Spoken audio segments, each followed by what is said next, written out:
Here at No Labels.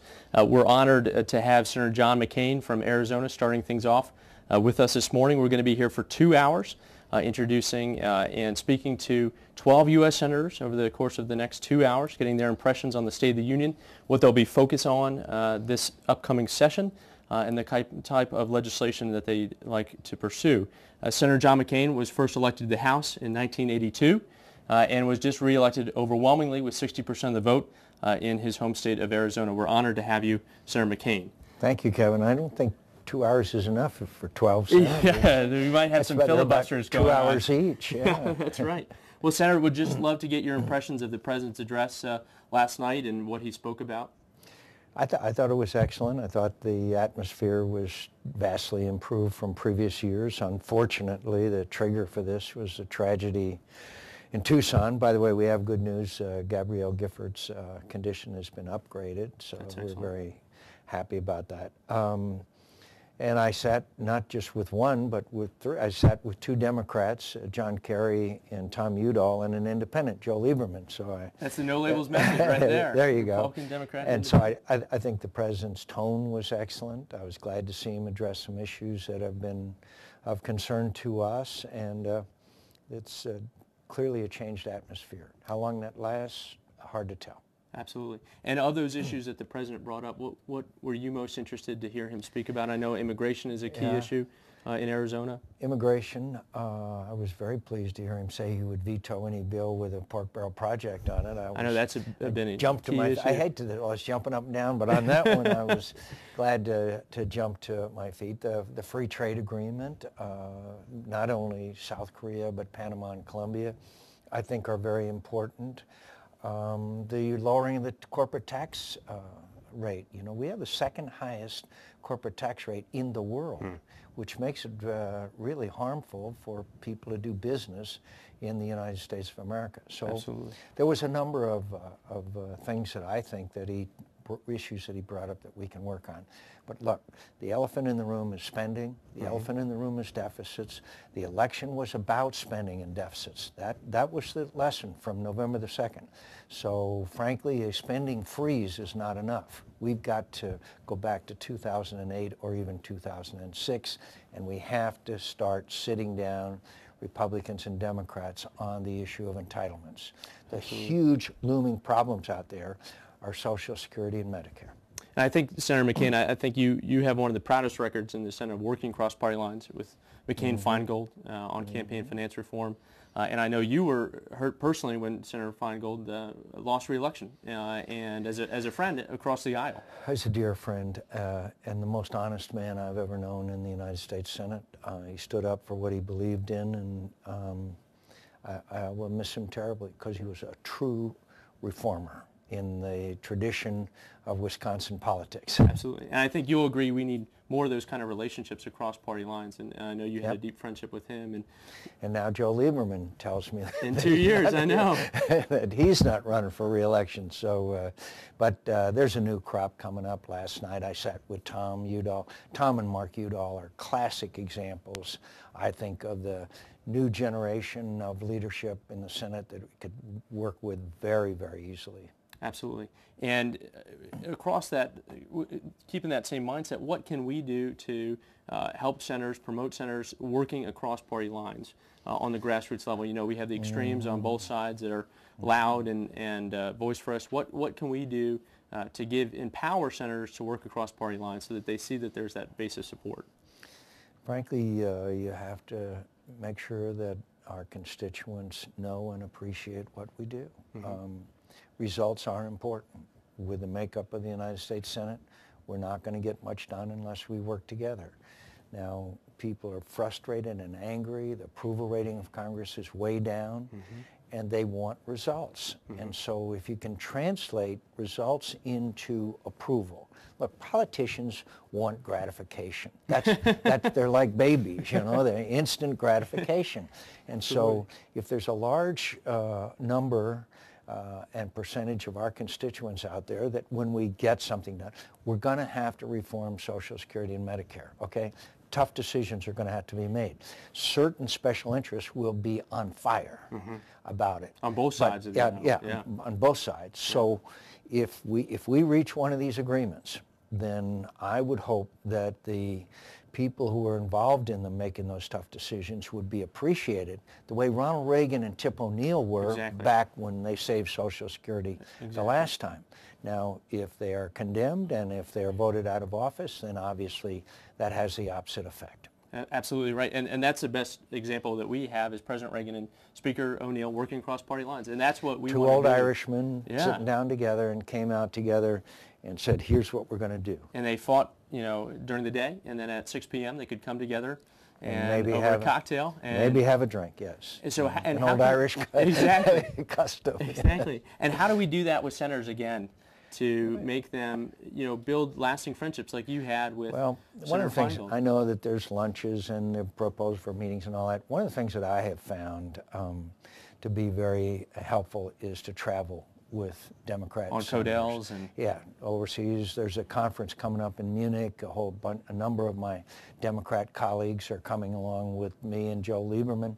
So I think travel together is important. Look, the lifestyle we have today, we no longer stay in Washington in the weekend and socialize. You can't go back to that. And I don't think so there should be other ways to bring us together more. Absolutely. And you mentioned lunches as maybe a way to do that, a bipartisan lunch maybe once a month, or in more interactions with President Obama. And yes. And I think, I think the president realizes there's not been a lot of interaction. When the president had one meeting with the Republican leader in the last 2 years, that's got to change. Exactly. And I think that we don't want it to be front page news when both parties are meeting together. That should just be commonplace, and that's what we want to do, is encourage that kind of conversation and that bipartisan thinking moving forward, so that we can have these kind of relationships across party lines. I think that's the key thing. Well, let me give you a test. First time there is a bipartisan agreement on an issue this year, if you can mobilize the great silent no labels army to say, okay, thanks a lot for doing this. And to have their back. And to have their back. I think that will be very helpful, and that's why no labels can really play a very important role.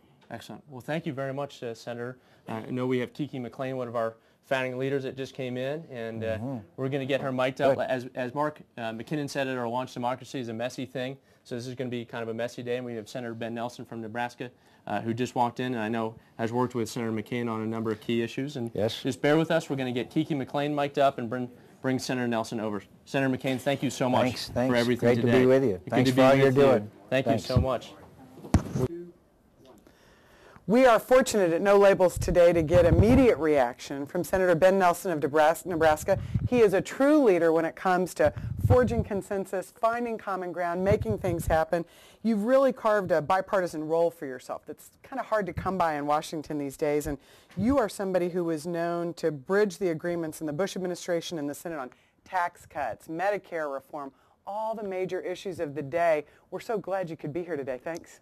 Well, thank you, Kiki, and thanks to the No Labels group. I appreciate what you're doing and getting the message across that we need to work together, and I really appreciate being a part of it. Well, we had folks in over 500 homes across the country last night on college campuses where young Democrats and young Republicans were working together, watching the speech. Tell us what your experience was last night in the chamber as somebody who knows the leaders of both parties and the president. Well, I thought the atmosphere there was altogether different. It was perceptible. You could really see it and feel it as well. People weren't standing up and cheering on a partisan basis. If people stood up to clap, usually it was bipartisan standing up. And I sat with my colleague Senator Johans, as well as two members of the House from the Nebraska delegation, and we had a great time talking back and forth. And I would say, I'm going to stand up if you're so inclined. And it was a lot of joking back and forth, but there was goodwill. You could feel it. And we learned that last night we could sit together. The question today is whether we can stand together. And I hope that we will be able to take what we really experienced last night and take it from symbol to reality.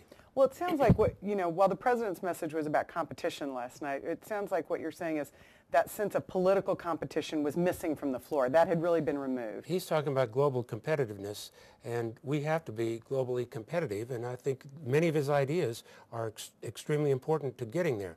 lowering the corporate tax rate, a number of other things, trade. But the competition he's talking about is in world, global competition for the economy of the United States.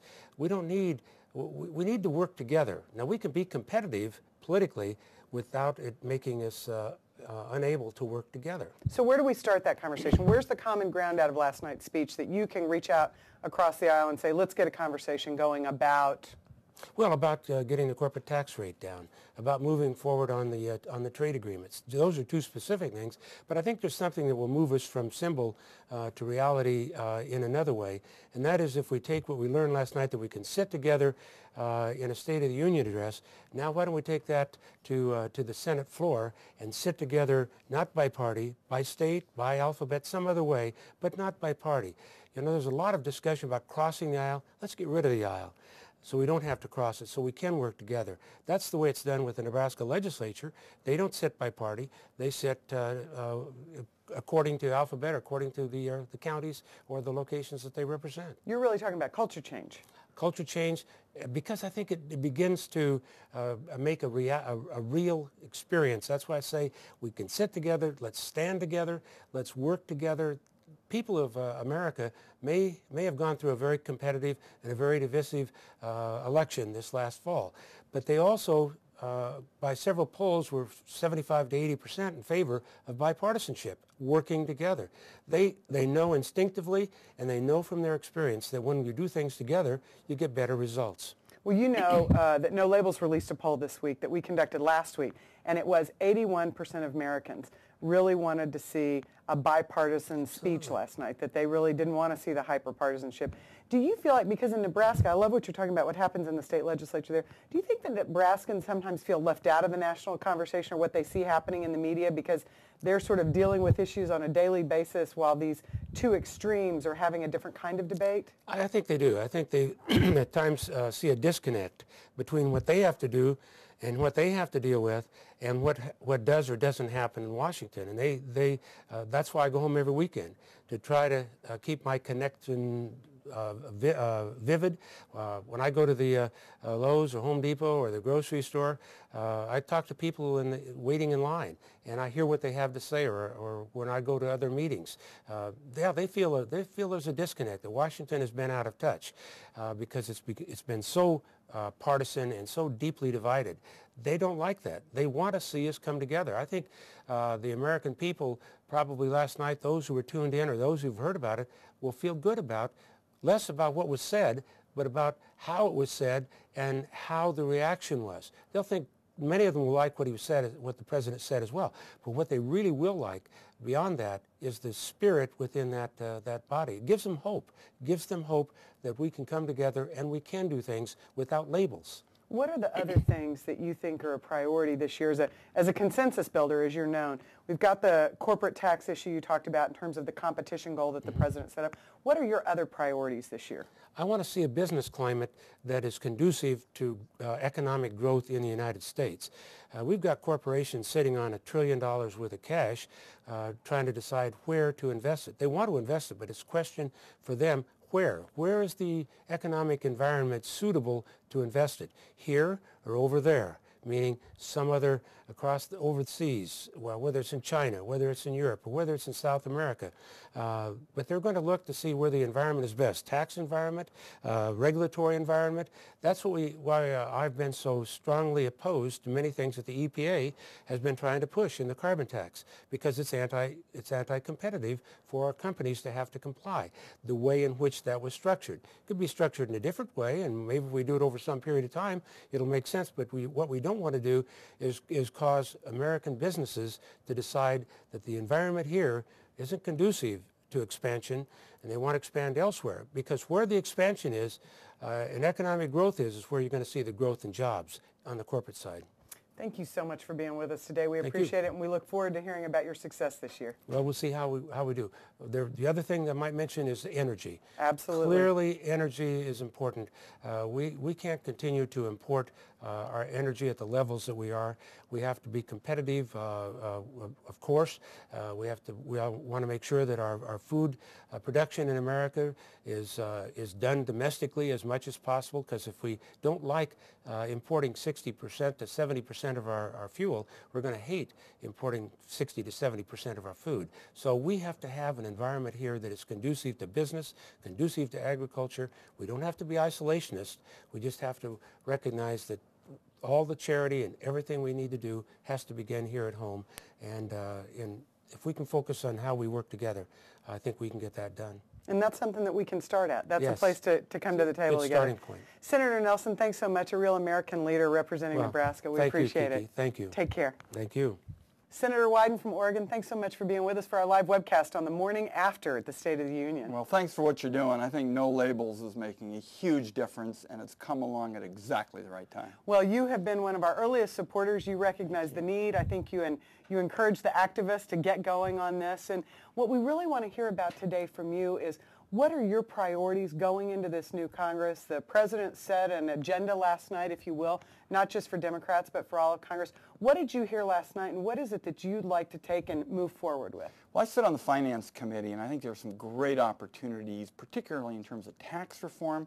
And then I also think there are more possibilities in health care than some people are realizing. For example, in tax reform, the president hit the key elements last night of a bipartisan tax reform bill. First, we've got to do something about cleaning out the code to create more jobs. If you take away the tax breaks for shipping jobs overseas and use that money to hold down rates here in the country, you're talking about creating more jobs, and at every dinner table in the country, people will respond to that. Second, I think he was absolutely right to talk about simplicity. People know that this tax code is insanely complicated. We're going to spend billions of hours between now and April 15th trying to fill out all these forms and deal with the rules and the like, and he hit that well last night. And finally, he talked about taking on the special interests. And that's not about Democrats and Republicans.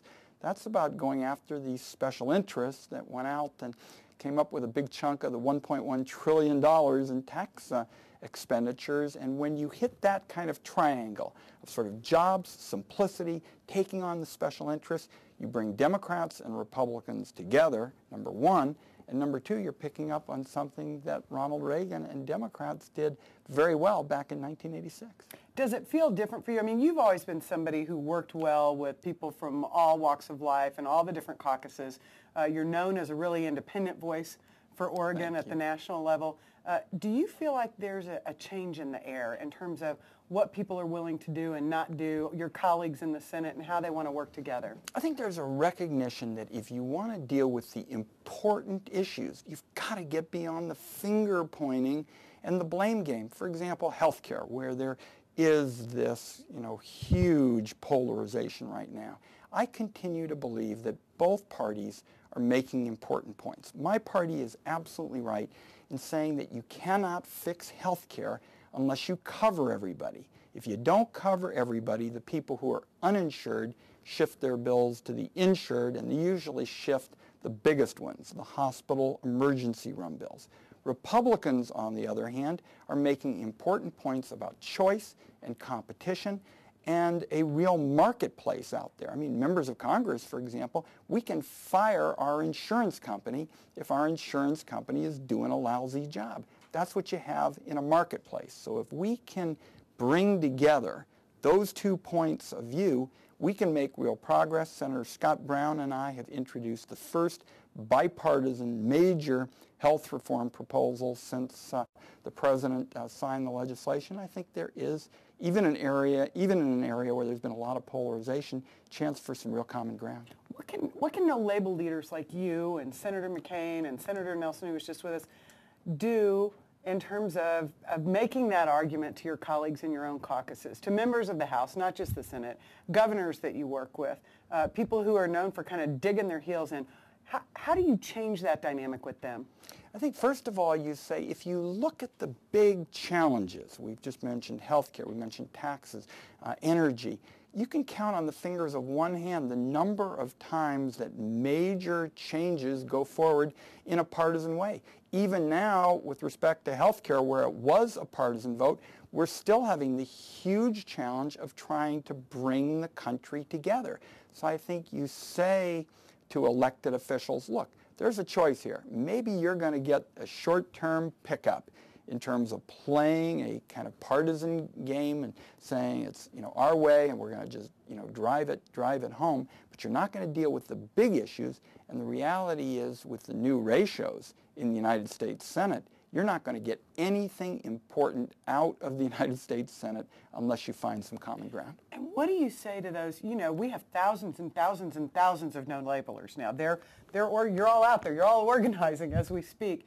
And what do you say to them? What do you as an elected official need from them at home on the ground to do to make this environment more productive for you? First of all, I want to thank them for doing a lot of heavy lifting, and Nancy Jacobson and others who have been prosecuting the case. Look, you can take some pretty serious hits, not just in the blogosphere, but lots of places, for trying to bring folks together. There is no doubt that folks on the extremes in the political spectrum, they have a lot of voices, they got a lot of megaphones, and when you're trying to bring people together, usually the decibel level is lower. It might not be as sensationalistic, but you're in a position to try to help this country deal with the big challenges. And the way I see it, particularly as it relates to unemployment, this is a different time.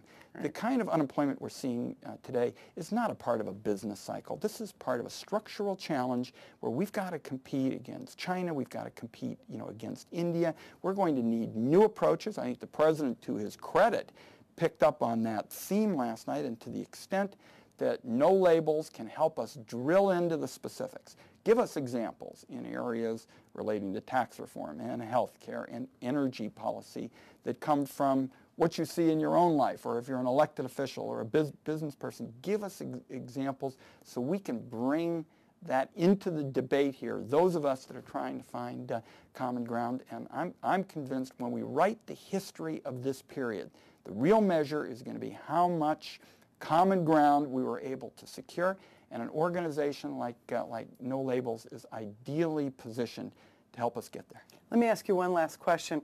As 2011 leads up to what many say will be one of the most dramatic election cycles ever. You think? As if the last wasn't dramatic enough, right?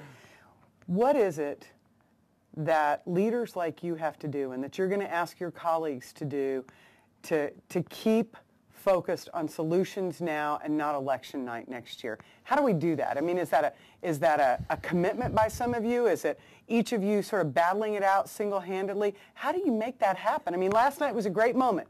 It was a huge moment to see the different tone of the interaction last night.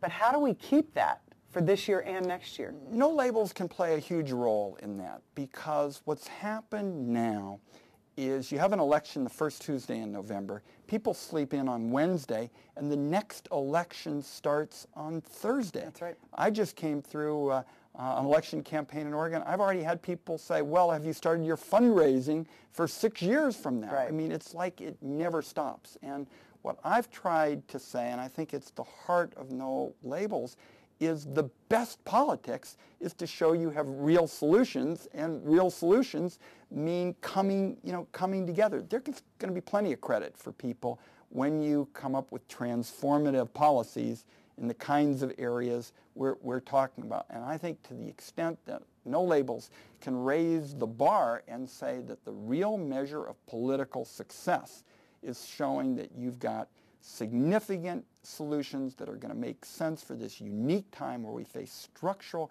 kinds of challenges, and those elected officials who find the approaches that bring people together to tackle those kinds of structural challenges are going to be the ones that do well politically. That'll be a huge contribution. So you want to hear from No Labelers, and you want your colleagues to hear from No Labelers? I think that right now, particularly this period between now and the fall of 2011, is prime time for those who want to prosecute the cause of bringing people together, come up with fresh solutions in these key kinds of policy areas, and then say that's going to be the coin of the realm for the 2012 election. We're going to run on those kinds of approaches that show we're not just going back to Washington, D.C. to spend our time blaming somebody else, but we're going to go there with a record of actually getting results. Senator Wyden, thanks for giving us your time today. Let's do on it a busy again. Wednesday. We'll be looking for you again. Thanks so much. Senator Wyden's here, and we'll be back in just a minute with our next VIP leader for No Labels. We are fortunate today to have Senator Mary Landrieu with us today, a voice, a leadership voice, not only for Louisiana, but across the country. But her real leadership started at the age of 23 in the state legislature when she stepped up to the plate and said, it's not enough to be a voice on the outside, I've got to be a leader on the inside. And you've been doing that a lot, not just on the big issues of the day, but also catastrophic issues around Katrina, around the oil spill in the Gulf and what's happened there. How do you feel the morning after last night's State of the Union? Well, it takes me back when you say it was started at 23, and it feels like I've been fighting tigers, you know, ever since. And many wonderful years in the legislature, and then as state treasurer, I actually focused on debt limits and fiscal responsibility. Right. So I feel like I've come full circle now fighting this federal deficit. And then, of course, we've had challenges, the hurricanes and the levee breaks. You know, it wasn't just Hurricane Katrina, as you know, it was a failure of federal infrastructure. That's so right. When the president talked about infrastructure last night, I said you could be a Democrat or a Republican, but if you were in the flood that we were in, you would understand what and how important that infrastructure piece of building America's future is. We don't want bridges collapsing. We don't want levees breaking. We want roads and high-speed rail, and I hope that we can find some common ground when it comes to that and other issues. Senator, you've been right at the heart of great moments when this country has come together around the levee failure and Katrina. Mm-hmm. And you saw your colleagues and political leaders rally to do what was right for people. You saw mistakes and you saw great moments. What out of those great moments can we take as lessons for our leaders, new leaders coming to Congress, for our citizens across the country? What can we take from those moments and make sure we keep moving forward? How do we find that greatness again and make it more of every day than an exceptional moment? Well, that's a very interesting question, because actually there were some problems after Katrina where there was too much partisanship and too much blame game going around, and I think that really inhibited our initial acts for rebuilding. The money wasn't dispersed quickly enough. It wasn't dispersed fairly. There were all sorts of partisan bickering about whether we should build housing first or jobs or schools or all of the above. So I'm hoping to not use that as an example and use, you know, maybe after 9/11 is a better example, mm-hmm. where the whole country kind of came together, at least temporarily. Now again, you know, some people would argue that that moment was, you know, hijacked for a partisan and unprovoked attack in Iraq. So I mean, you could analyze this to death, but I guess what I'm hoping is that people will just understand that the challenges have hardly ever been greater in terms of fiscal stability of this country, and that we would put aside our partisanship and really focus on delivering for the American people a smaller, more effective, but more entrepreneurial government. That government is important, but that it has a real partner in the private sector, thinking about using new technologies to streamline, to make delivery of services and other things the government has to provide more quickly. And I'm also very hopeful about the model of education. You know, the model we've had for 100 years, centralized down, one provider or no provider, you take what we give you or you're out. People don't want that anymore. People are all about choices and options and sort of a custom fit. They're used to it, and the technology is giving it to them. What government's giving them is one size fits all, doesn't fit very well, can be actually sometimes downright uncomfortable. And so I think the no labels and the things that we're trying to do are saying, you know, let's sort of drop the past, embrace the future, and I think we have a great opportunity. Let's talk about activism for a minute, because right now you've got thousands of activists from across the country watching you, looking to leaders for guidance in terms of what can they do to help you to make the no labels culture more of the culture that you have to operate every day in instead of the traditional political environment. What can the activists do out there to help bring more of your colleagues to the table on these issues as opposed to people walking away in a political fight? It's a very interesting question. I mean, I think they have to spend some time actually talking to people that are very representative of both ends of the political spectrum, both on the Democratic side and the Republican side, and really challenge them. You know, what is so important about the Republican label, and what's so important about the Democratic label, and why can't you you know, you run as a Democrat, you run as a Republican. I can understand that. It's got to be some system. But once you get there, you should serve first as an American. Party labels should subside.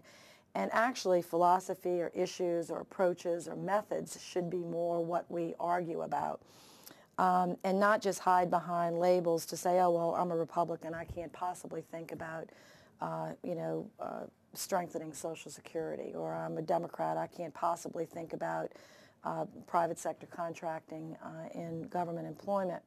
So I think, actually challenging members. Now, I'm very comfortable with the centrist label, so I guess maybe I'm asking them to do something that's easy for me, and harder for everybody else, because my people in Louisiana, whether they're African American or white or rich or poor, we're kind of that practical, common sense kind of politics. I mean, here's our money, spend it well, get the job done, kind of matter of fact kind of people. But maybe in some other states, people are just holding on to these labels that don't mean much. You've seen a few States of the Union addresses, Yes. right? Did it feel different in the room last night? It felt fine. I mean, it could have been a lot worse, considering the election. But I thought the president was very gracious to the new speaker. He acknowledged the change of leadership, and I think he rightly said, okay, now we're all leading. Both parties are leading, not just one. Right. Clearly, Democrats made some mistakes last time.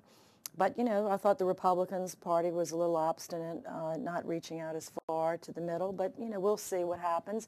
But clearly last night there were Democrats and Republicans, and as sitting on each side. Yep. And as the president said, we could sit together tonight. Let's hope we work together tomorrow. So I'm very interested in what Mitch McConnell is going to say when Harry Reid says we want to bring X to the floor. I hope Mitch says yes and not no, because no is the language of yesterday. And yes is the language of today. Well, let me ask you this. Senator Nelson joined us earlier this morning, and we talked a little bit about culture change and what it meant to be sitting next to one another and how that changes the air in the room. And what he'd like to do is really see a change on the Senate floor so that people are sitting not by party caucus, but by any other means, alphabetical, seniority, delegation. What do you think of that? That might be a step too far, but I want to remain open. That's right. I want to remain open to all concepts. all new ideas. I mean, that might be a little bit, Not all your colleagues may be ready for that. Yes, and I think that's been a long-standing tradition. But but I think we have to think about these traditions and whether they're serving the purpose of, of serving the country and breaking down those barriers. I think, for instance, meeting once a month together as senators as opposed to every week in our individual caucuses could really help. You're also known for being a leader of opening your home and your kitchen table, and you bring people to your home regularly to talk about issues and topics and sort of a real convener of conversation. I don't know that we see a lot of that happening. No, we need to see more. And talking about kitchen tables, I've got to be at one lunch table in just a minute. We'll get you there. I'm going to sign off. But no, I think there's strategies that can be used. And I think last night was a good start. But we've got infrastructure to come together on. We've got education and reducing burdensome regulations. That is something that Democrats and Republicans can rally around. And, we don't want to eliminate engines on a plane. As the president said, it's smart. You can go too far with eliminating parts that you actually need. But we do need to think about building a new kind of jetliner for this century. Thanks so much for being with us. Appreciate it. Great. Take care. You. We're lucky to have Senator Landrieu here, somebody who leads conversations on a regular basis and can help move us forward. Thanks so much. What's always important to State of the Union, but this year some folks felt like was even more important for setting the stage about where we were going to go. Did the room feel different to you last night? Yeah, the room did feel different, and obviously the physical manifestation of it was that we didn't sit as if we were in two warring camps. This idea of splitting up the party seating actually had an effect. I think we felt more comfortable. There wasn't this crazy business of the president says something that Democrats like, so one whole side of the room gets up, and if you're not inclined to get up, you're feeling really isolated, and it was good sort of social interaction. So I hope it sent a message of a little more, not only internal civility, but frankly a little bit more maturity to send out to the American people who were watching. Also, we're coming in at a moment, and we hope we can preserve it. We're coming in at a moment after the lame duck session in which we really worked together across party lines to get a lot of big things done. we're also coming together in a moment after a tragedy. A member, Congresswoman Giffords, shot at, others killed. The President makes a very unifying speech in Tucson. So the momentum is heading in the right direction. Of course, it's going to be tested as we get to the details, but I thought it was there was a very different feeling in the room last night. You know, you may be one of the most well-traveled members of the Senate, having been a candidate for president, having been the Democratic Party nominee for vice president, and having fought ground wars in your own home state of Connecticut, what I'd call the ground political wars, in your 4 terms as a United States Senator. What do you see about what the American public is looking for in leadership that maybe not everybody's really understanding right now? Yeah. Well, for a lot of reasons, too long to detail now, the state of American politics has really changed in the time I've been in it. You know, since the beginning of our republic, we've had spirited campaigns. You go back and look at some of the things that Jefferson and Adams said about each other. It was pretty tough stuff. But then, for most of our history, when the campaigns have been over, we've worked together across party lines to get things done for our country, for our constituents. In the last couple of decades, we've moved increasingly toward a mood here where too many people put the party ahead of the country.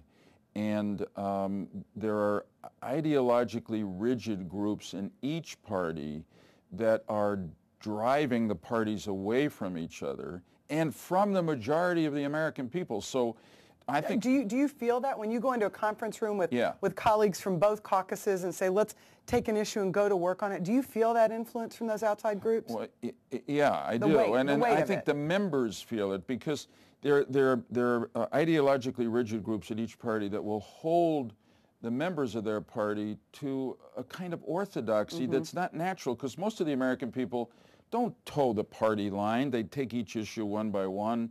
They're not labels people.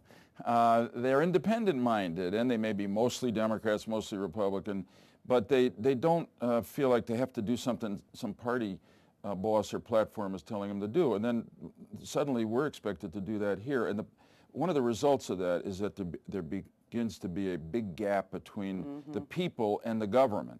And this has expressed itself in 2 ways in our time, and now a 3rd way. The first is more and more people are registering with neither political party. Unaffiliated is the fastest growing political party in the country. Almost 45% in Connecticut are unaffiliated with either party. Second, I take the Tea Party movement, though it seemed at its top to be more conservative and Republican, really to be a citizen revolt against the political status quo. And third is the No Labels movement. And I think it's beginning to have an effect up here. Well, let me wrap up with one final question, because I'm asking this of all your colleagues today. What is it you would ask no labelers to do? You have thousands of them listening to you right now and watching you.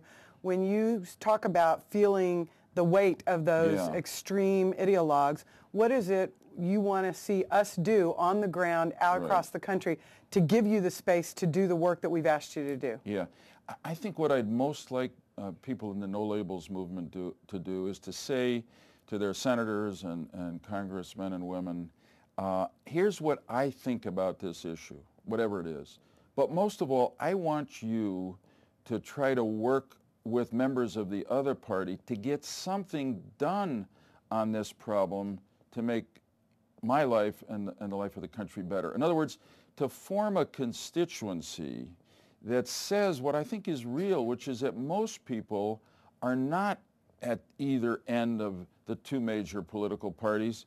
They're in that wonderful mainstream where they're going to try to support what's most sensible. And members have to know, members of Congress have to know that there's a constituency for that kind of government out there. Well, the good news is that we know no labelers care about their country, and they're willing to take action and put their own name and energy on the line to make that happen. So look to hear from them soon. Amen. I Thank welcome you, Senator. Thank you. Appreciate it. We're fortunate to have had Senator Lieberman with us today. We'll be right back with Senator Klobuchar from Minnesota. Thanks. Joining us today, Senator Amy Klobuchar from Minnesota, who has been a breath of fresh air and attitude, I think, in Congress, and people look to you for that. Tell us what it felt like for you to be at the State of the Union last night and how it may have felt different, better, or worse. Well, first of all, my date for the State of the Union was Senator Jeff Sessions, the last few years the highest-ranking Republican on the Judiciary Committee. Pretty conservative guy. From the South? From the South. The South and he had the a very, West? like when he asked me to sit with him, it was, Amy, I would be honored to have you sit with me, but let's sit on the Republican side of the aisle. And He we invited actually, you to his house. yeah, and we tried to sit on the Republican side of the aisle, but there were no seats. So we actually, he said, let's go over to your side. But it was so interesting because there was just a different attitude in that room, a different atmosphere. Yeah. Instead of the moaning and the yelling and the yelping and the cheering, it was more somber, but I thought in a good way. It was less of a partisan pep fest than it was an opportunity for people to sit down seriously, listen to the president's speech, agree with some, not agree with some, but it really allowed not only the members of Congress there, but the public to think of this, okay, this is a challenge. We have a challenge in this country, and here's some ideas of how we move forward, and those people sitting in that room better work together to get it done. So I hope that it'll be a permanent change. It felt like, as a viewer at home, it felt like you could really listen to more of it. You weren't on guard to see what the stunt was from one side or the other, right? Who's standing, who's not. And people stood, you know, of course, but it was much less of the partisan standing. There were some incidences of it, but it was much more of people standing together. And I said right after the last election, I said, you know what, courage in this next 2 years isn't going to be about whether you're willing to stand alone, like Mr. Smith goes to Washington. It's whether or not you're willing to stand next to someone you don't always agree with for the betterment of this country. So seating arrangements aside, the real test is going to be, and this is so much part of the No Labels movement, is can we work together on bills? And I'm embarking on a major innovation bill, competitive agenda bill with Senator Scott Brown from Massachusetts, Republican from Massachusetts. Last year, I passed 3 or 4 bills at the end of the year, one on adoption, one on prescription drug take-back, and one on formaldehyde in wood, all with lead Republican authors. And we got it through and signed into law on their own. And I think, you know, it can happen. It just doesn't always happen on some of the major issues, especially when they end up on TV, where people start clashing. Well, how do you address the, you know, Senator Lieberman and I were talking about what the weight of the influence from sort of the extremists on either end of the political spectrum are. How do you deal with that when you go and you sit down with a colleague from a different party and say, okay, we got to figure this out, and you both start getting the phone calls and the emails and the letters of demand and the threats on television? What do you say to them? Well, I think, first of all, you have to find that common ground and then explain why this is a good thing to do. Certainly the debt, and that we have to find some ways we can reduce this debt, the deficit. That's one example. It's going to be a really tough thing, but I think it's possible to move forward. So a lot of it has to do with the public actually getting engaged in this, because I found like the end of last year, what they call the lame duck. That wasn't quite so lame? It wasn't quite so lame. That, to me, was a great example of this. The repeal of Don't Ask, Don't Tell. The public got engaged. They started watching. They started watching the debates, and before you knew it, there were something like 10, 12 Republicans that voted with us. This wasn't just 1 or 2. The nuclear arms treaty, the START treaty, dozens of Republicans voting with Democrats on that. The tax cuts, the first responders bill that Senator Gillibrand worked so hard on. Those kinds of things are examples where it wasn't just negotiating to move like Mount Rushmore to Maine. Right, you know, it wasn't just 1 or 2 senators. This was a movement. Meaningful. And it was, why did it happen? Because the public got engaged and because some Democrats and Republicans were willing to stand up together, and it really caught on. And not just the traditional voices that you're used to hearing from, the institutional voices. Exactly. But people who haven't been heard from before. And so that's what gives me hope for this movement, but also for people actually getting things done. It's because of the citizens of the country. They said, we've had enough of this. You guys just can't stand in those opposite corners of the boxing ring and throw darts at each other. We really have some major challenges here, and you have to work together. Do you think that, I've used this word a lot today in our conversations with your colleagues, culture is important about what happens here? You know, Senator Nelson wants to move forward the idea that we break up sitting by caucus, but we sit by any other measure, alphabetical seniority. Do you think that that culture is important to change the dynamic between folks? I do, and I would extend it to the committee level. I know that Senator Lieberman and Senator Collins on the Homeland Security Committee, they've always had people sit mixed up on that committee. I wish we would do it in every committee. It's those things. They sound so small. You know, it sounds like grade school, girls on one side, boys on the other, mix it up. Right. But I think that can make a difference. The other piece of it is that we meet more together, because right now we go to our camps, and that's fine. You have to do some of that. You want to, you know, get some plans together for what you're going to do if you're fighting big battles. However, if we could meet together once a week or once every other week, not just for briefings on a special security issue, but actually on ongoing legislation or ideas, that would be a great thing. So well, those things would help too. Builds trust, Yeah. right? Better familiarity, Exactly. more trust. And you know, it's more than, I think there's actually some really good relations in the Senate. I think there can be more of that, but to me a lot of it is once people start going on some of the TV shows and they start getting pushed into a corner or they start saying things because they're getting pushed one way or the other, I think it's important to have people stand up against that. How do you do that? I think you do it by standing together. So you are, a Democrat, Republican saying, look, we both gave up some for this, but this is why we believe so strongly.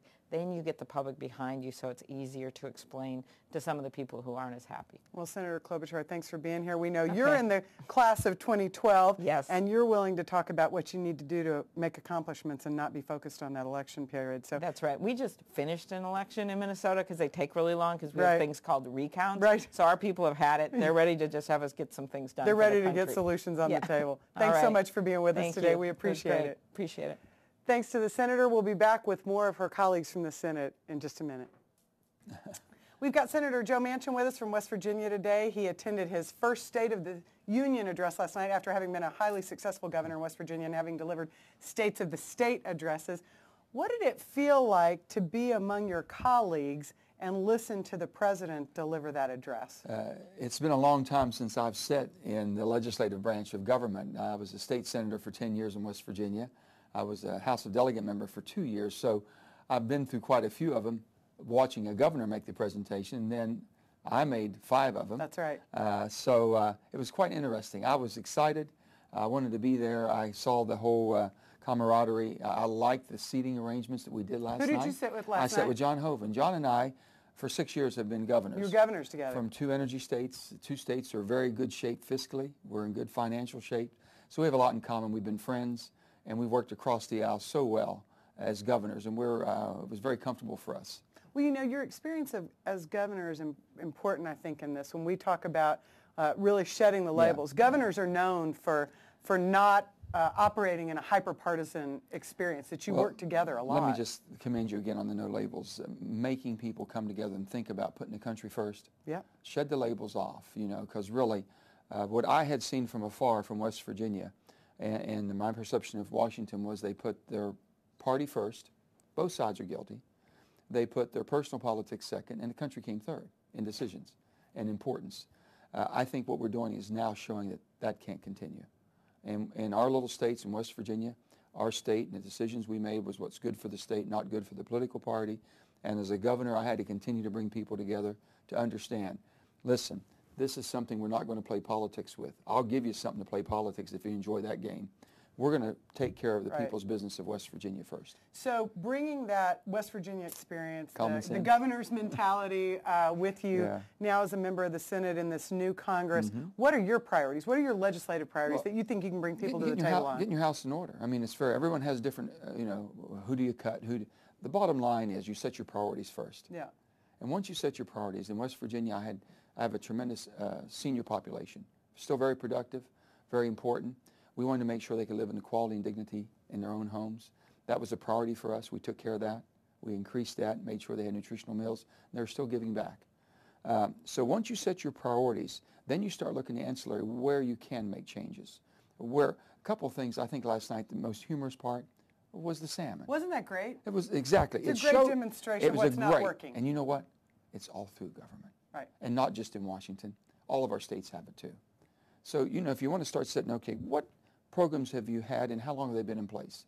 And I can assure you, if there's been a program that was started 3 decades ago, there was a need for it. This is a different world. And he said that. It's a different world we live in. That's right. If it's a different world, you have to look at it through different eyes. So why not go back and say, okay, in 1970 that was needed. Is it still doing the job it was doing in 1970? Or do we have different needs now? Can we consolidate that, or did we start 3 more in the last 3 decades, but we kept that one too? That's what they was kind of pointing out last night. Do we have the desire and the will to get this done? I think there is, and that's the common sense approach. That's the bipartisan approach, and you don't have to throw the baby out with the bathwater to do it. How do you bring your colleagues with you, not just in the Senate, but you've got a delegation on the House side from West Virginia. You have constituencies that you've represented their voice. How do you get people to sort of put down what they're mad about and start focusing on where you can make a change? How do you do that? First thing, what I do is I bring them in and say, what do you agree on? They says, find a starting point. They say, we don't agree on much because that's why we're here. And then what do you do with them? Keep talking and you'll find out. It could be something about a family, about their children. It could be a vacation they take in the same place. It could be a ball game. It could be anything.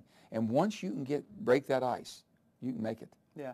If you can't break that, I've been in rooms, I've been in meetings before where I've had, and I could tell that there had already been personality conflicts.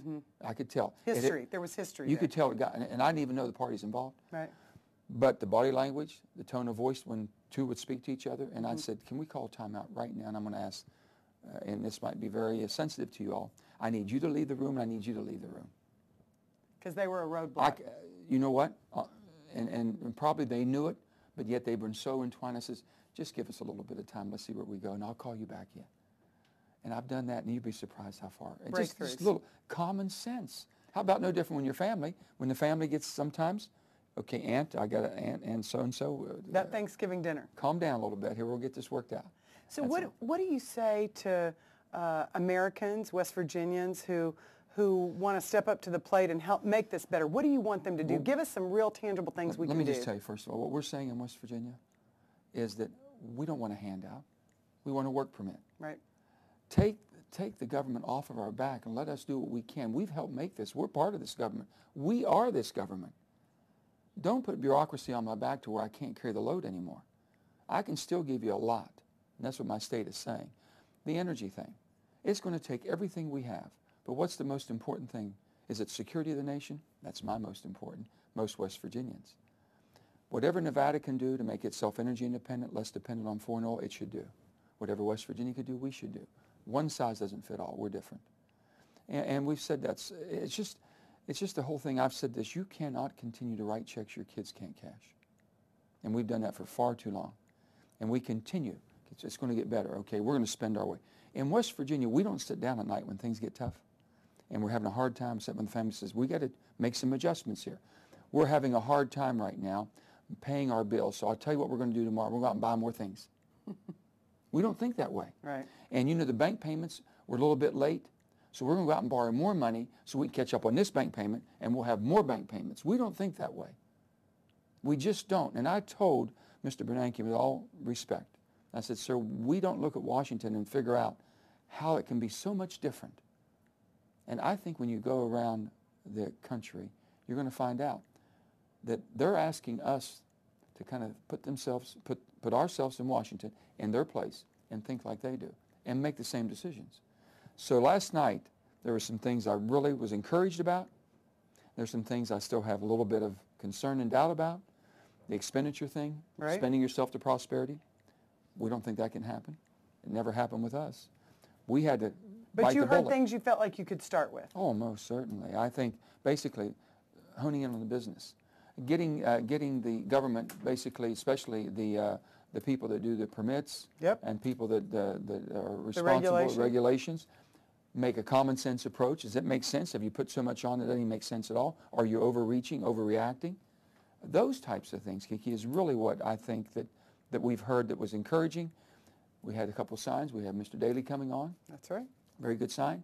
And we have Jeff Emmelt in the business. Find out why we've lost our jobs, why have they been outsourced, how do we bring them back? Well, we've got a lot to learn from you, and I know that no labelers all over the country are going to be watching where you're standing and where you're sitting in the Senate. I just appreciate every no label. I want you to reach out to all your friends and family. This is a movement they should be involved in. Thanks so much, Senator. Appreciate it. Bye-bye. To the Senate, not just on the political side, but as a real business leader who built jobs and businesses from the ground up, took companies that were failing, turned them around. You've had just about every entrepreneurial experience possible, and that gives you a real window on what we have to do in this country and what the President talked about last night. Talk just a little bit about what the experience was, how the tone maybe changed, and how the room felt different. Well, first of all, I think my business background gives me maybe a little different perspective on some of the issues we face, and it also makes me realize that unlike some of my colleagues up here, that, you know, good ideas don't come with a D attached to them or an R attached to them. You know, what other business other than politics would take half the ideas and totally dismiss them because they come from simply because they come from another political party? I mean, the whole notion of business has always been you find the best ideas, you solicit opinions from everybody, and let the best ideas win. And in a certain sense, I think that's what No Labels represents. You know, we can be Democrats, Republicans, Independents, Libertarians, you name it, but at some point we've got to check those hats at the door and put on our American hat first. And I think that's what the president tried to appeal to last night. He said that, you know, the nature of our economy has changed. It's not going back to the good old days. Right. That should be both a challenge, but it's also an opportunity, and that America can compete and win in this global economy, but that we're going to have to think differently about how we create jobs. We're going to have to, you know, find some common ground. And one of the things I was happy to hear last night was a recognition that you know, Democrats can't jam stuff through anymore. Republicans can't just say no. It's going to take, if anything gets passed, a willingness to find the kind of common ground that No Labels represents. And, you know, that doesn't mean we're not going to have disputes and arguments, but it does mean at the end of the day we've got to find some consensus to move the country forward. Let me ask you about this, because not only do you have this perspective as a businessman, and I just talked about it some with Senator Manchin, former governors come at this from a different place and space, don't they? Talk a little bit about how that influences how you operate in Congress. Well, I was, as a former governor, you know, the buck stopped with me. And a one-term governor. Our viewers should know that in Virginia you get one shot. You get one shot at the apple. That's right. And, you know, and I had a particularly challenging time, and I had a legislature that was 2-to-1 Republican. I'm a Democrat. And again, we were able to completely revamp our tax code. We were able to kind of bring the kind of broadband the president talked about last night to rural communities. We brought some world-class jobs in terms of high-tech jobs back to rural communities. And the only way we got that done was by willing to find that kind of common ground.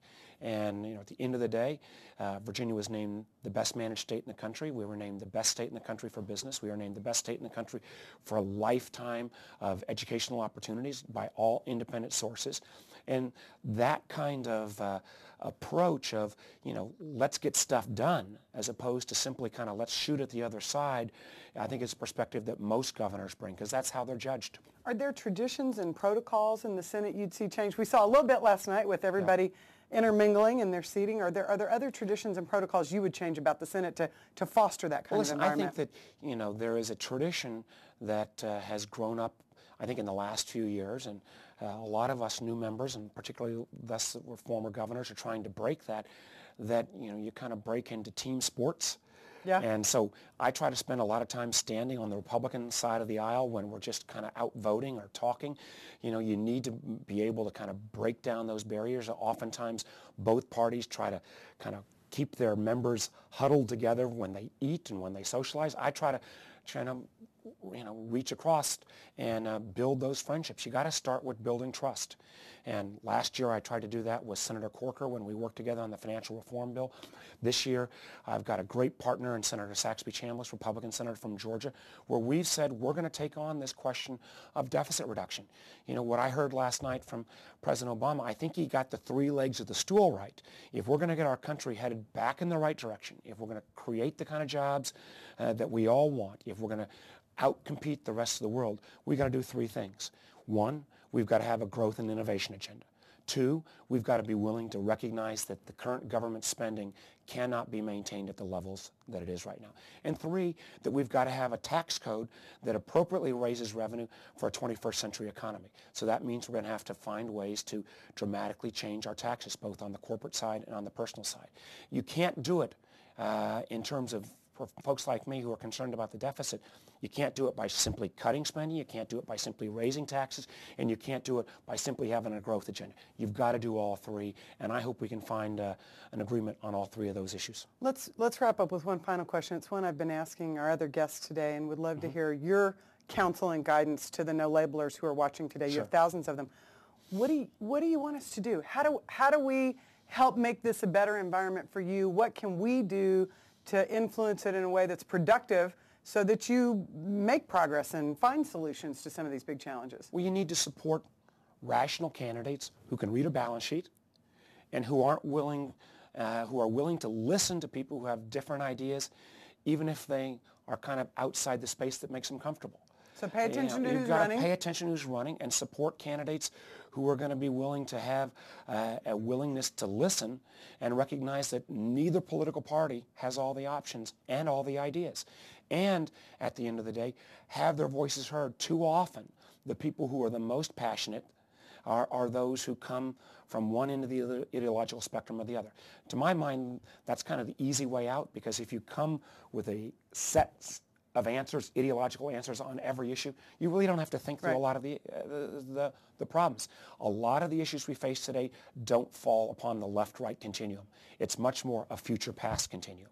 And I think if we realize that the question is not left-right but future-past, and if we, no labelers, become, in effect, the advocates for the future, and a future that we can win by out-innovating, but by also getting our balance sheet in order, that you can become a very important part of this movement and getting our country back on the right path. Senator, thanks so much. And everybody, you heard it here. The senator says, get involved, pay attention to the candidates, make sure they're the kind of people who want to move forward for us and not get stuck in a hyper-partisan battle. Thanks so much, Senator Warner. Kiki. Take Thanks care. a lot. We'll be back with more in just a minute. Kay Hagan joins us from the great state of North Carolina. We are honored to have you here today. Would love to just start things off. And talk about jobs. Job creation is my #1 priority for North Carolina, and I think it is for the country. In North Carolina, we have 400,000 people that are unemployed right now, and they want to work. And I was also pleased to hear him talk about the debt and the deficit. I support what he said about having a 5-year freeze on discretionary non-defense spending. And we have got to work, Democrats and Republicans together, to really stop this Washington as usual, run out the debt. We have got to take this seriously, and I'm thrilled that he is taking that seriously and looking into it. That's excellent, Senator. And you, before you were elected to the U.S. Senate, you served in the state legislature in North Carolina. We'd love to see and hear from you some kind of bipartisan perspectives from there, and what's different now coming to Washington and working across party lines and all the work that you do. I spent 10 years in the state Senate in North Carolina, and 6 of those years I was one of the budget chairmen for the state. We balance our budget in North Carolina, so I'm very interested in seeing what we can do along those lines. But we also have to do it with Democrats and Republicans. And I thought it was a good move last night to have Democrats and Republicans sitting together. Who did you sit with? I sat with 2 Republican congresswomen from North Carolina. Excellent. And to be able to be in the room and not see one side versus the other side up and down, it was refreshing, and I think it sets the tone for what we need to be doing in the 112th Congress. Absolutely, Senator. And you come from a state that's fairly politically divided equally, Republicans and Democrats. Of course, it went for President Obama this past cycle and has gone for Republican presidential nominees in the past. What kind of work do you do, and what can North Carolinians do on the ground that are part of the No Labels movement to support bipartisan working across party lines? What do you want to hear from them? How can they effectively work with you and Senator Burr to encourage more bipartisan legislation? You know, Senator Burr and I work closely together on many issues that are affecting the people in North Carolina. And I think when people have problems, they have problems with different federal agencies, they want help. I think constituent service is going to be a hallmark of my office, and it doesn't matter if they're Democrat or Republican. They've got issues with the VA. They've got issues with the IRS, Social Security. They want the federal government to be there to help them address those issues. And that's why we, as elected officials, can only do that by working together. Excellent. And that's what the people of North Carolina expect. Absolutely. And just a final question, what are going to be your top kind of legislative priorities moving forward in this session? What would you like to see done? Well, I am very concerned about jobs. It is jobs, jobs, jobs, and then the debt and the deficit. Some of the things I think we've got to keep in mind, though, is we've got to invest in the future. And that means we've got to be sure that education is one of our top priorities. We've got to invest in infrastructure, and we've got to be sure that research and development stays at the top so that America can be competitive on a global basis and that we keep our creativity and our innovation. Excellent. Senator Kay Hagan, thank you so much from North Carolina. We'll be right back with Senator Cantwell and Senator Stabenow coming up just after the break. Thanks so much. And this afternoon we're joined with Senator Debbie Stabenow from the great state of Michigan. We're so honored to have you, Senator, joining us for a quick few moments. I know you've got a jam-packed schedule today, as all of your colleagues already that have come through. Would you love to just get your perspectives right off the bat on the President's address last night? Well, I thought it was terrific, first of all. It really called us to be our best selves. And, of course, coming from Michigan, where we know how to make things and grow things and add value to it, which is how you have a middle class, by the way, the fact that he called us to be able to out-innovate, out-educate, out-build in order to compete in a global economy. That's exactly what we should be doing. And so, and that's exactly what we know how to do in Michigan, by the way. Absolutely. So I was just going to say yeah, that. You this guys is are made for experts us. at that. I'm listening. And Yep, I'm listening to that going, you know what, that's what we did. We went through some tough times in the auto industry. We didn't give up on the auto industry. We partnered on innovation with battery manufacturing. We partnered to retool plants to bring jobs actually back from other countries. We helped on consumer demand with Cash for Conquer. So we've done a bunch of things that involves partnerships.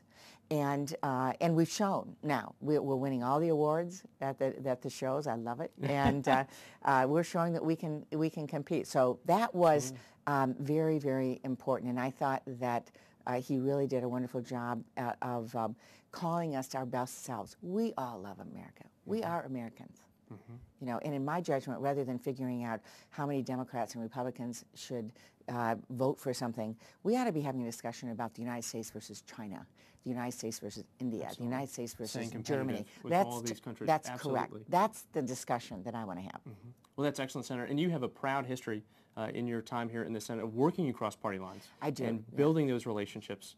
Both you and Senator Levin, and now you've got a Republican governor of Michigan. Yep. And I'd love to just have some insight in terms of what you're going to be looking forward in doing this next session. Sure. Working in partnership with your team on the state level, and then also with your colleagues across party lines. Absolutely. Well, I've worked with our governor already. He's had an opportunity to be in my office. I've been in his office. Excellent. I had a chance to go to his swearing in. And looking forward, we have a great partnership around agriculture. I'm the new incoming chair of the Agriculture Committee. And I think you had a no labels moment that you talked about with did. agriculture. I did, actually. Well, in fact, you know, in agriculture, and I had Pat Roberts, my ranking Republican, with me last night. We walked in arm. From Kansas, right? Did Yep. you sit together? We sat together. Excellent. We walked in. We had a unified front on agriculture, and I told him, actually, my seats were better than his, so I said, stick with me, you get better seats. So I think he wants to stay with me next year, too. Absolutely. So. Well, that's great. We would love that. But the reality is that in agriculture, we're a perfect example on that committee. It's not about partisanship. It's not Democrats and Republicans. It's about corn versus sugar beets versus dairy versus vegetables versus conservation. It's, you know, people come together with the interests of their state. Absolutely. Which means that we get a farm bill. Even as tough as it is, we get a farm bill because people want to solve problems. They understand that one of the great strengths of our country going forward is agriculture. We are exporting. We are creating the technologies. We are the people leading the world in agriculture. And people come together with a sense of pride and wanting to solve problems. Absolutely. We've done the same in manufacturing. Senator Lindsey Graham and I chair a bipartisan manufacturing caucus. And we, again, he and I have come together around issues of fair trade. We want those markets. I'm on the President's Export Council, but we want to make sure that when we go to export, the doors open on the other end, the rules are fair. And so we've come together around those issues as well. That's terrific, Senator. Maybe one last question for you. Sure. You know, we've got thousands of no-labelers tuning in right now, watching, and would just love to have some advice from you to them as to how they can change politics. To encourage more bipartisan communications. You know, there's ideas out there of making, now as the committee chair, of having the seating according to seniority rather than party. Having lunches, you know, once a month or so. Everyone has their own lunches and stuff like that. But having a lunch where folks can come together and get to know one another. Because I think that's been one of the key things is, as we've seen, a decline in really people knowing one another and building these friendships that you have across party lines. How do we encourage that, and how do we get no-labelers to support that? Well, we need to be involved in those things ourselves, and then we need folks involved with the no-label movement to send that message to everyone. And then we also need to really hold folks accountable. And one of the things that I think is very important about all of this is that both sides have to be responsible for holding out their hand. I'm responsible for holding out my hand. I can't make you hold out yours. Yeah. And that's very important because it's not, you know, we've got to gotta make... be mutual. It's got to be mutual. Absolutely. We can't hold the President of the United States responsible for an era of bipartisanship if the other side doesn't want to do it. We can't hold Republicans responsible if Democrats don't want to do it. So I think it's very important. No Labels needs to help communicate and be astute about what is really going on. When we see unlimited filibusters on the floor of the Senate, folks need to be held accountable for that. I think people ought to own that, by the way, and have to stand up and talk. Absolutely. Be able to, so that you know who it is. Get those phone books out. Yeah, And start reading exactly, through. exactly. But I think that's important. I think you know, it's very important that for us, we have to be responsible for our behavior. If I do a good job on my behavior, and the next person does a good job on theirs, we're going to be able to work together. It's the golden rule. And so, you know, help us, encourage us, send the message, but also, you know, don't just paint everybody with a broad brush. One of my very big concerns about politics today is that folks who obstruct can then get away with it by saying, oh, everybody does it. Everybody does it. And then everybody is upset with government and everybody's, you know what? It's not true. Everybody doesn't do it. That's right. And so I don't want to be painted with the same brush as somebody else. And so, and if I deserve it, I should be held accountable. But that level of sophistication will allow us to break through just the anti-government politics and allow us to really look at, okay, what really is holding up the show here. Absolutely. And we know the great majority of Americans are in that middle area. Oh, no question. And just want solutions. No question. That's people in to their Michigan. problems. Absolutely. People in Michigan want a job. Yeah. I mean, we've been, you know, hit harder, deeper, longer than any place in the country.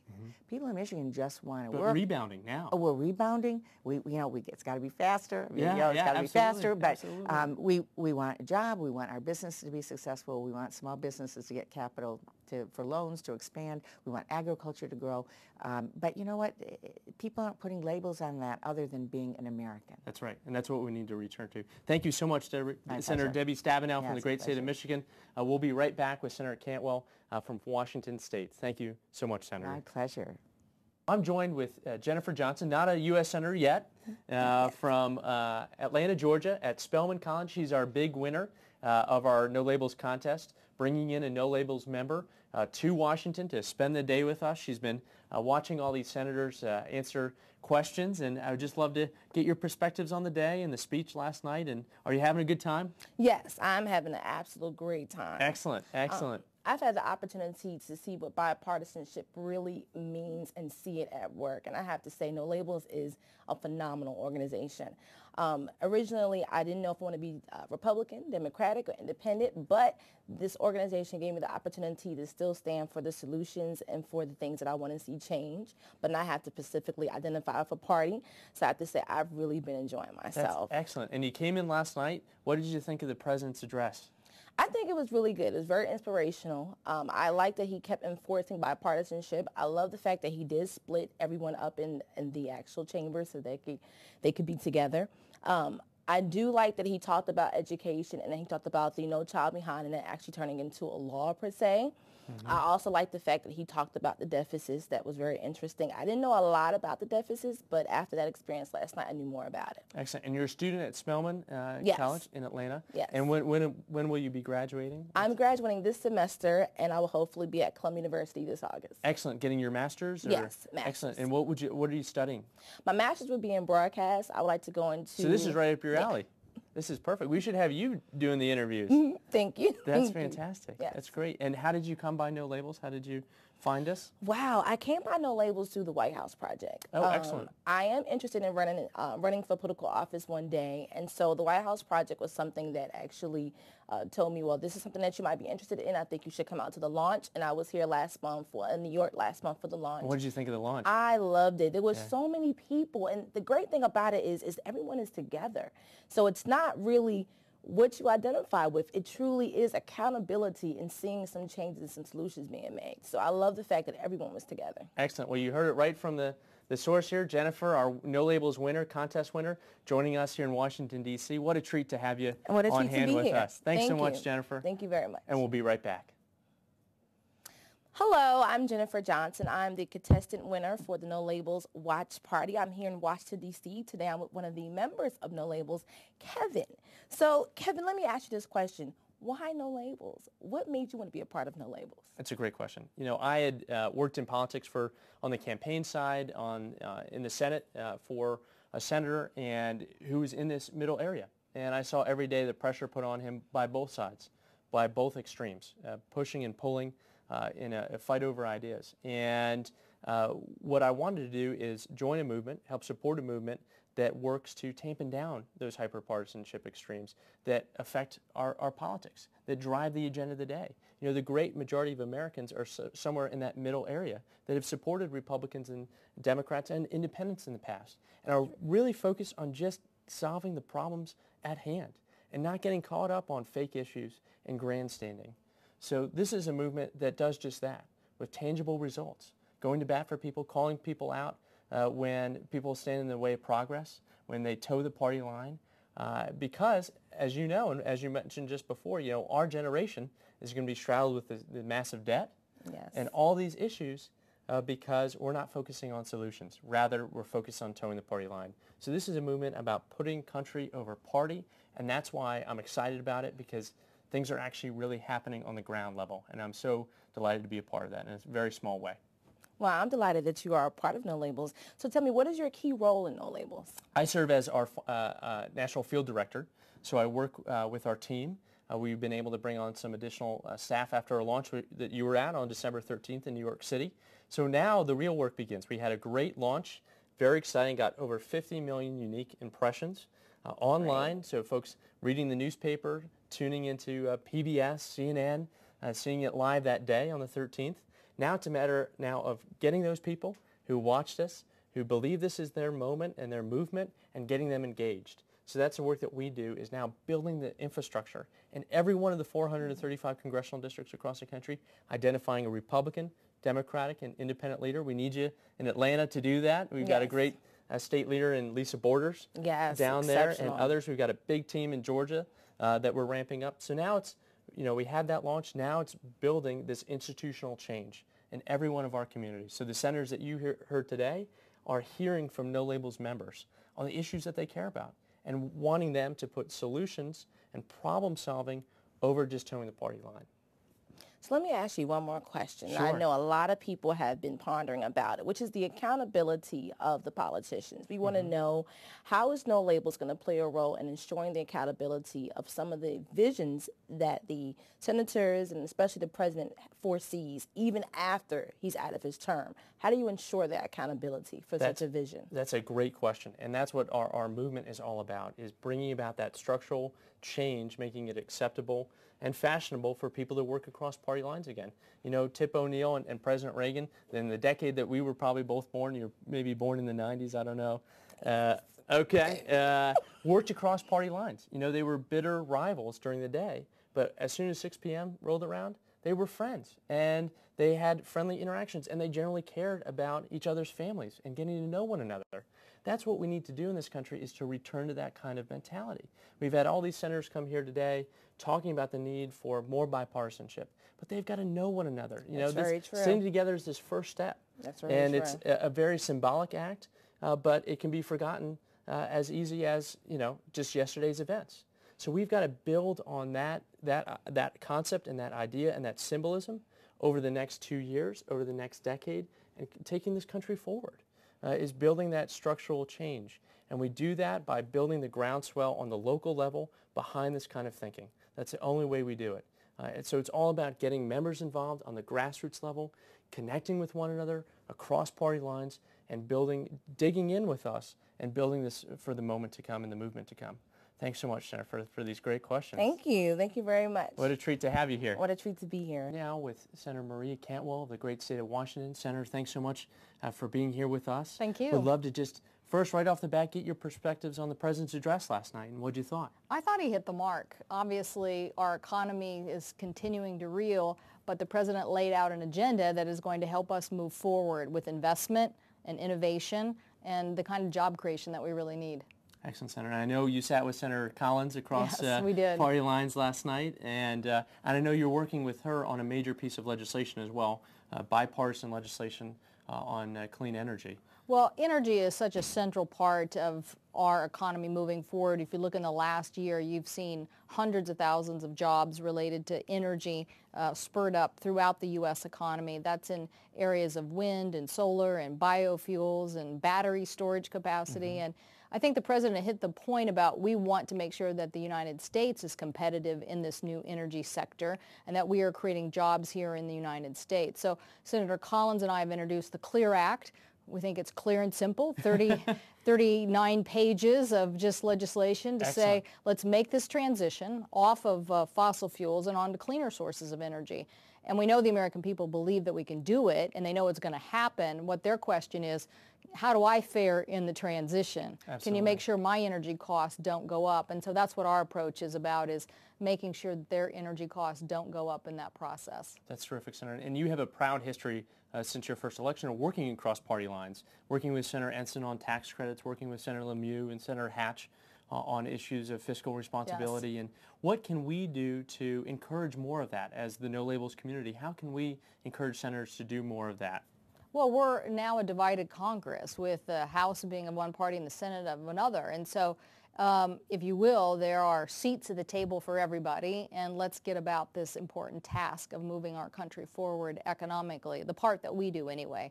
Obviously, the private sector plays the main role, but the policies that we have can affect, whether things go smoothly or how we can encourage innovation and investment. So I think the fact that Republicans and Democrats now have a seat at the table, let's not sit and spar over words. Let's get to real solutions. Let's get the real work going on. And Senator, would just love, in a final question, your thoughts for this next session. I know you're going to be working on the CLEAR Act with Senator Collins, as you mentioned before. What are your other top priorities for this session? Well, I think working across the aisle on issues of education and workforce training, everything from the STEM education, science, technology, engineering, and math, from our K through 12 system, to the job training that we need to do for Americans who are transitioning out of current jobs, but yet there are job openings that they aren't skilled for.